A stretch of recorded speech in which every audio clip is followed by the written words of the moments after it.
బాబాయ్ నమస్తే, ఏం చేస్తుంటారు? బిజినెస్ చేస్తానండి. ఏం business sir? Tent house. Okay. ఎలా ఉంది సార్?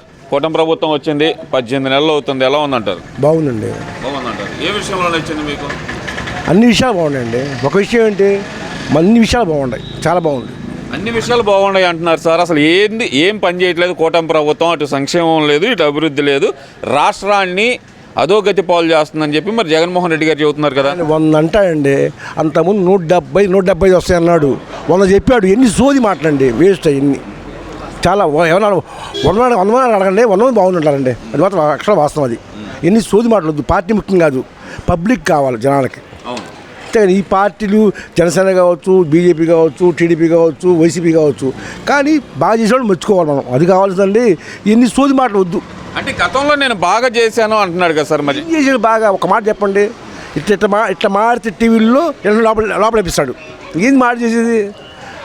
బోర్డు అనిల్ని ఆ రకంగా తిట్టాడండి. పవన్ కళ్యాణ్ గారిని, బాబు గారిని, లోకేష్ గారిని.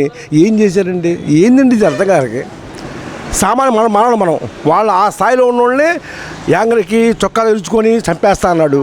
నాకేం అర్థం కావట్లా. ఏంది అమ్మాయికుని అని చెప్పి ఈ మధ్య ఇంటర్వ్యూలు ఇస్తున్నాడు కదా సార్. రోజు మాట్లాడండి అంటే అన్నీ ఉన్నాయండి వీడియోలు. నేను యాంగర్కి చొక్కాలు ఇరుచుకొని అరగంటలో లేపేస్తా జగన్ ఆర్డర్ ఇస్తే. జగన్ ఆర్డర్ చేసి అర్థం కాదు. జగన్ చేపిస్తాడు ఏంది? జగన్ ఆర్డర్ చేయింది నాకు అర్థం కావట్లేదు. ఆయనే ఉన్నాడని చెప్పి ఈ మధ్యకాలంలో కూడా బాగానే చెబుతున్నాడు. మరి ఈయన చెప్పుకోవడం కాదండి, ఆయన జైల్లో ఉంటే ఒక్కడు రాలేదు పాపం. ఏ మాట మాట ఏంది అది? మా మేనమామ ఏంది నాకు అర్థం కావట్లా.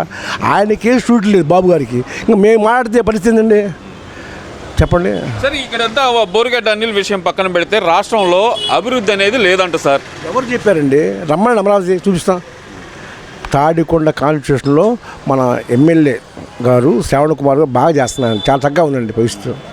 ఇదివరకు అన్ని రకాలుగా. మీ ఊరు సంగతి చెప్పండి సార్. మీ ఊరు మన మండలం బాగుందండి. పెరిగిపురం మండలం చాలా బాగా చేస్తున్నానండి. ప్రతిదీ వస్తున్నాడు, బాగా అనుకూలంగా బాగా చేస్తున్నానండి. పరిస్థితి అభివృద్ధి పనులు అంటే కనుక మీకు ఇటు రోడ్లు వేయటం కానీ ఇలాంటివి ఏమైనా జరుగుతుంది? చేస్తున్నా. అంతకుముందు అన్ని గుంతలండి, ఇప్పుడు ఆ గుంతలు సరి చేస్తున్నారండి. అది చాలు. ముందు గుంతల రోడ్లు వెళ్ళి రోడ్లు చేస్తా అన్న చంద్రబాబు నాయుడు గుంతలతోనే వదిలేశాడు రాష్ట్రాన్ని అంటున్నారు కదా. మరి కొంచెం టైం పట్టుకోండి, కొంచెం టైం కావాలండి. టైం కావాలండి, డబ్బు కావాలండి. చెప్పండి, డబ్బు కావాలండి. 40 సంవత్సరాల అనుభవం ఉన్న ముఖ్యమంత్రికి 18 నెలలు సరిపోదా? వచ్చిన అమ్మటే అట్టంటే అయిపోవాలి కదా అండి. చేస్తున్నారు. సత్యనపల్లి నుంచి గుంటూరు దాకా చూస్తున్నారు. చూడండి, కొంచెం అర్థమైంది. అన్ని రూట్లు చూడండి. చేస్తున్నారు. అన్ని పని కాదుగా వాళ్ళ పడుతున్నాయి. ఈ మధ్య ఈ పనులు ఆగిపోతున్నాయండి. చూసి చెప్పండి. అదే పనులు చేయకపోతే గట్టి మాట్లాడండి, తప్పలేదు. తిట్టండి. అదే పద్ధతి కాదు కదా. అది పద్ధతి కాదు కండి ఇది. మరి జగన్మోహన్ రెడ్డి అంటున్నది అంటే నేనున్నప్పుడు 2,35,000 కోట్లు బటన్ నొక్కి పంచాను ప్రజలకి. చంద్రబాబు నాయుడు వచ్చి ఆ బటన్ నొక్కట్లేదు, పేద ప్రజలకి సంక్షేమం అందించట్లేదు అంట. ఎందుకంటే 10,50,000 కోట్లు అప్పు చేశాడు. ఎవడి బాబాయ్ సొమ్మని లాస్ట్ జనం మీద పడితే, భారం పడితే మనం ఒక శ్రీలంక అయింది, ఇంకోటి అయింది. మళ్ళీ పరిస్థితి దారుణంగా అయింది. అందుకని ఆయన అప్పు చేయకుండా ఏదో మోడీ గారిని బతిలాడో భంగపడో ఏదో చేసుకుంటాడు. అంతేగానండి పోలవరం కానీ ఇంకోటి కానీ. మీరు అమరావతి అన్నారు. అమరావతిలో అసలు పనులే జరగట్లేదు. అమరావతి అనేది ఎందుకు మనకు అంత రాజధాని అవసరమా అని చెప్పి మన గుంటూరు జిల్లాకు చెందిన నాయకుడు అంబటి రాంబాబు గారు అంటున్నారు కదా. అలాంటి సోది మాటలు మాట్లాడే 3 రాజధానులు అని చెప్పి ఓడిపోయారు. నా మాటనండి. వైజాగ్, కర్నూలు, అమరావతి అని చెప్పి ఈ సోది మాటలు మాట్లాడి అయిపోయారు. ఇంకా వాళ్ళకి మైండ్ పోయింది. నీకు అర్థం కావట్లేదు. ఇంకా మైండ్ పోయి మాట్లాడుతున్నారు. ఏమండి, ఇంకా 20 ఏళ్ళ పాటు అండి కూటమి గెలవటం ఖాయమండి. 1000 పాళ్ళు వాస్తవం. అది ఎలా చెప్తారు సార్ 20 ఏళ్ల పాటు అని? మీరు వాళ్ళు జగన్మోహన్ రెడ్డిని 30 ఏళ్ళు ఉంటా అన్నట్టు ఇది ఆయన మాట నమ్మే పరిస్థితి లేదండి. 175 అన్నాడు. నమ్మే పరిస్థితి లేదండి. మీరు గుర్తుంచుకోండి. నన్ను కాదండి, ఎవరిని అడగండి. మీరు వయసు అడగండి. లేదండి, జగన్మోహన్ రెడ్డి గారు మంచోడే, నేను కాదంటలా. మంచోడే. పక్కన ఉన్న శక్తులు అలాంటి సలహాదారులు అలాంటి వాళ్ళు అట్లా మోసపోతున్నాడా? ఇందులో ఏమి లేడా? ఆయన ఎవరికి మోసం చేయాలా? నేను కాదంటలా. ఎవరికి అన్యాయం చేయాలా? పథకాలు ఇచ్చాడు. అవి పద్ధతి కాదు. ఎన్ని దౌర్జన్యం ఎక్కువైంది, రౌడీజం ఎక్కువైపోయిందండి పరిస్థితి. అంటే ఇప్పుడు కూటమిలోనే దౌర్జన్యం పెరిగిపోయింది అని చెప్పారు. ఎక్కడ చెప్పారు? దౌర్జన్యం పెరిగిపోతే ఒక్కడ బయట ఉన్నాడు. గుర్తుంచుకోండి, ఒకటే గుర్తుగా. దౌర్జన్యం అంటూ ఉంటే బాబు గారికి, లోకేష్ గారికి, పార్టీకి ఒక్కడ బయట ఉండరు వాళ్ళు చేసిన పనులకి.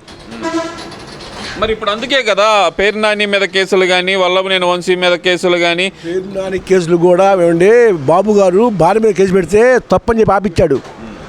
ఆ తలుచుకుంటే గంట కూడా బయట ఉన్నాళ్ళు. అలాంటి కక్షాం తీసుకోవట్లేదు కక్షాంపు. మొత్తం రెడ్ బుక్ నడుస్తుందంట కదా. ఎన్ని సోది మాటలండి, రెడ్ బుక్ బొట్టు బుక్ ఎన్ని కాదండి. వాళ్ళు చేసిన తప్పులు ఇంకా 100 ఉన్నాయండి. 100 బుక్కులు రాయచ్చు అలాంటి. ఏందండి ఏందండి అలవాటు లేకుండా తప్పండి. పబ్లిక్ బాగుండాలని ముందు ఎన్ని కాండి. సొంత లాభం కొంత మానుకోండి బాగుంటుంది. అంతా దోపిడీ చేసింది వైసీపీ వాళ్ళలో. మీరు చెప్పండి. అంటే కూటమి ప్రభుత్వం వచ్చిన తర్వాతే దోచుకో దాచుకో పంచుకో తినుకో అనే నినాదం పెరిగిపోయింది.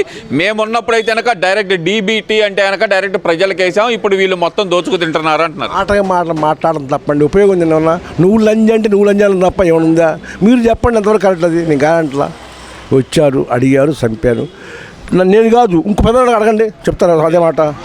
ఇది మాట అంటాం కదండి. ఇక్కడ ప్రధానంగా ఏంటంటే సార్, రాష్ట్రంలో రెడ్ బుక్ రాజ్యాంగంతో పాటు ప్రశ్నించే గొంతుకులను అనగదొక్కే పని అయితే నడుస్తుంది. దాంట్లో భాగంగానే మా మీద తప్పుడు కేసులు పెడుతున్నారు అనేది ప్రధానంగా జనాల్లోకి తీసుకెళ్లే ప్రయత్నం జరుగుతుంది వైసీపీ వాళ్ళు.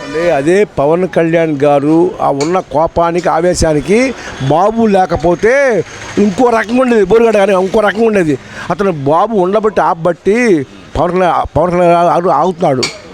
ఏంది ఆ తిట్లేదండి, ఏంది వాళ్ళకి కడుపులో తూలుతండి. గుర్తుంచుకో ఆ మాటలంటే. ఎంత బాధ మనిషికి. విషయం ఉంటే రాజకీయం మాట్లాడండి. ఆడపిల్లలు జోలిపోవటము, భార్య జోలిపోవటం ఏంటండి ఇది? సార్ మరి జగన్మోహన్ రెడ్డి గారు 2027లో రచ్చబండ పెట్టి గ్రామాన తిరుగుతాను, పాదయాత్ర చేస్తాను అంటున్నారు. ఏమనండి తిరుగుతూ ఉండమండి, ఇబ్బంది లేదు. అప్పుడు కూడా వైఎస్ చనిపోవటం వలన పాదయాత్ర చేయడం వలన ఏదో తండ్రి ముఖం చూసి కొద్దిగా ఓటేశారు. తోపునేలా తండ్రి వైఎస్ రాజశేఖర రెడ్డి గారు ఏదో మంచి పనులు చేశాడు, 108 అని ఆ స్పైట్ పెట్టాడు. కొన్ని బాగున్నాయి కాబట్టి తండ్రి పోయిన భావంతో సానుభూతి జీవించారు. ఆ ఉపయోగించుకోవాలి దాన్ని. తండ్రిని మించిన మరిపించే పాలన చేస్తా అన్నాడు కదా సార్, చేయలేదంటారా? ఏం చేసా మీరు చెప్పండి. చేశారండి. రమ్మని గుడిలో ప్రాణం చేయమని వచ్చే అందరు దొంగల దోపిడీ అయితే చేసేయండి. ఆ రకంగా చేస్తే తండ్రిని మరిపించాడంటారా పాలనలో? మరిపించలేడా? మరిపించడం అయిపోయింది పాపం. ఆయన పని పాపం. ఆయన పని కూడా అయిపోయింది అంటారు. ఏముందండి లేకపోతే చెప్పండి చేస్తే. ఇప్పుడు వాస్తవం మాట జగన్మోహన్ రెడ్డి తినడానికి ఉంది, ఉండటానికి అన్నీ ఉన్నాయండి. ఇవన్నీ అవసరం అండి. ఇంకా 2029 అధికారం నాదే, నేను అధికారంలోకి వస్తే కనుక 2.0 చూపిస్తాను, రప్ప అనే పోలీస్ ఆఫీసర్లను అయితే కనుక గుడ్డలొప్ప తీసి నడు రోడ్లో నిలబెడతాను అంటున్నాడు కదా. ఆ మాట ఆ నోటు దింగుడు వల్ల అండి ఓడిపోయింది. ఆ నోటు దింగుడు వల్ల ఓడిపోయింది కేవలం. ఆయన ఇప్పుడు ఏముంది? ఇప్పుడు వైజాగ్ అన్నారు, ఇది ఆయనండి ప్రైవేట్కి వెళ్ళారు. లాస్ట్కి బాబు గారు ఉండి ఒక కొడుకు తెచ్చాడు, ఎవరిని తెచ్చాడు, అన్నీ బాగానే ఉంది. పోలవరం వస్తుంది, అమరావతి నీట్గా ఉంది. ఇంకేం కావాలండి మీకు? ఇది చెప్పండి. సరిపోవట్లేదంట మరి జగన్మోహన్ రెడ్డికి. ఇంతగా మించి బాగా చేసేవాడు అంట కదా ఆయన ఉంటే. మొన్న ఏం పగలు తీసావు నువ్వు? అది చెప్పండి మీరు. మొన్న ఏం పగలు తీసావు నువ్వు? మందు పాపం ఫోన్పే అంటే ఒప్పుకోవాలా, డబ్బు స్కామ్ జరిగిపోయింది రాష్ట్ర మొత్తం తీసేయండి. చెప్పండి. ఇంకా మరి ఓవరాల్గా ఏం చెప్తారు? 2029లో జగన్ వచ్చే అవకాశం ఉందా లేదా? 20 ఏళ్ళ రాడండి. మేము బతికుండగా రాడు. రానివ్వటం కాదు, బాగా చేసి రాణిస్తారండి. బాగా చేస్తేనే కానీ పాపం. ఓకే, ఆయన బాగా చేస్తే ఆయన వచ్చేది ఆ జనం ఓట్లేస్తారు. బాగా చేస్తే అంతేకండి. ఎవరైనా సరే ఇప్పుడు మీరు ఉన్నారండి, మీరు మంచిగా ఉంటే మీరే ప్రశ్న ఊరికి పక్కన మీరే అవుతారు. బాగుంటే చెడు చేపట్టే చేయండి చెప్పండి.